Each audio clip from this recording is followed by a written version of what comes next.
안녕하세요. 들리는 설교의 제임스 오입니다. 지난번 강의한 베드로전서 3장에 예수님께서 감옥에 갇힌 영들에게 선포하셨다의 의미 내용을 보고 어떤 분이 다음과 같은 댓글을 달아주셨습니다. 그분의 주장 요지는 베드로전서가 사도 베드로가 쓰지 않았기에 여기서부터 사적으로 성경 해석이 나와 많은 사람들을 혼란시킨다는 말씀이셨습니다. 오늘은 베드로전서와 베드로후서의 저자 논란에 대해 신학적이고 성경적인 관점에서 깊이 있게 살펴보도록 하겠습니다. 초기 교회 전통은 이 두 서신의 저자를 예수님의 제자인 사도 베드로로 받아들였지만 현대 학자들 중 일부는 다양한 이유로 이를 의심합니다. 특히 언어적, 문체적, 그리고 신학적 차이를 근거로 논쟁이 이어져 왔습니다. 하지만 우리는 이러한 문제들을 성경적 관점과 신학적 근거를 통해 명확히 이해할 수 있습니다. 베드로전서의 저자에 대한 의심은 주로 다음과 같은 이유에서 시작됩니다. 첫째, 고급 헬라어 사용과 문체 문제입니다. 베드로전서가 고급 헬라어와 세련된 문체를 사용하고 있다는 점에서 시골 어부 출신으로 알려진 베드로가 이를 작성할 수 있었는지 의문을 제기합니다. 헬라어는 당시 국제적인 언어였으나 갈릴리 출신 유대인이 이런 수준의 헬라어를 구사할 가능성은 낮다는 것입니다. 둘째, 문맹률과 교육 수준을 이유로 듭니다.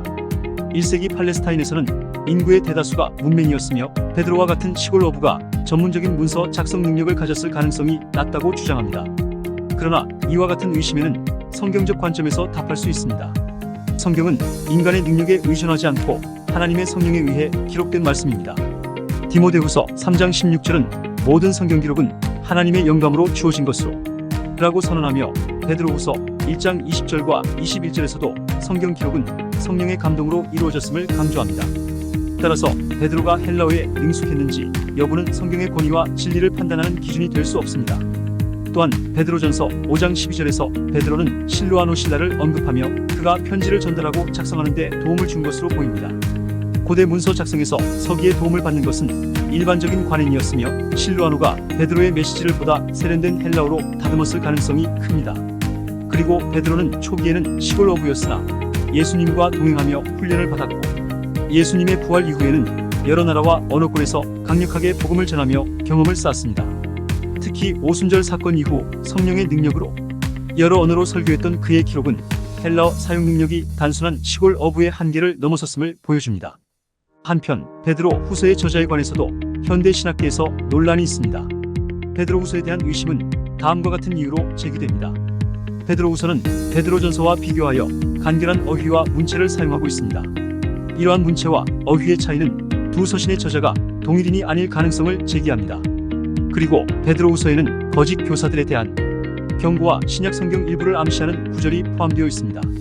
이는 신약 성경이 형성된 후의 기록으로 보아야 한다는 주장이 있습니다. 그러나 이와 같은 주장 역시 성경적 근거를 통해 반박할 수 있습니다.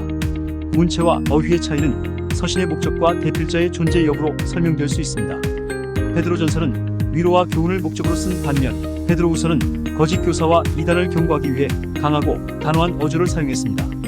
이러한 목적의 차이가 문체의 변화를 초래했을 가능성이 높습니다. 베드로후서 3장 15절과 16절에서 바울의 서신을 언급하는 내용은 신약 성경 형성 후 기록되었다는 증거로 종종 인용됩니다. 그러나 이는 바울의 서신이 이미 초대 교회에서 권위 있는 문서로 받아들여졌다는 것을 보여주는 것이지 반드시 베드로후서가 후대에 작성되었다는 증거는 아닙니다. 베드로후서 1장 16절에서 18절을 보면 변형산 사건을 목격한 것을 언급하며 저자가 사도 베드로임을 강력히 주장합니다. 이 구절은 베드로후서의 사도적 기원을 뒷받침하는 중요한 단서로 작용합니다. 이런 성경적 내부 증거와 외부 증거를 바탕으로 결론적으로 베드로전서와 베드로후서는 초기 교회에서 사도적 권위를 가진 정경으로 확립되었습니다. 교회의 초기 수용과 전통은 사도 베드로가 이 서신들의 저자임을 강하게 지지합니다. 성경 저자 논란이 중요한 이유는 성경의 권위와 신뢰성에 영향을 미칠 수 있기 때문입니다. 그러나 성경의 메시지는 기록자의 배경에만 의존하지 않습니다. 베드로전서와 후서는 모두 하나님의 말씀으로 우리의 삶과 신앙의 지침을 제공합니다. 결론적으로 베드로전서와 베드로후서의 저자에 대한 논란은 성경의 권위와 영감을 부정하는 것이 아니라 더욱 깊은 연구와 이해를 요구합니다. 이 두 서신은 예수님의 제자로서 베드로가 하나님의 성령 안에서 기록한 말씀으로 우리에게 영원한 진리와 구원의 메시지를 전달합니다. 이러한 말씀 속에서 하나님께서 우리에게 주시는 교훈과 사랑을 발견하며 믿음 안에서 더욱 굳건히 서기를 바랍니다.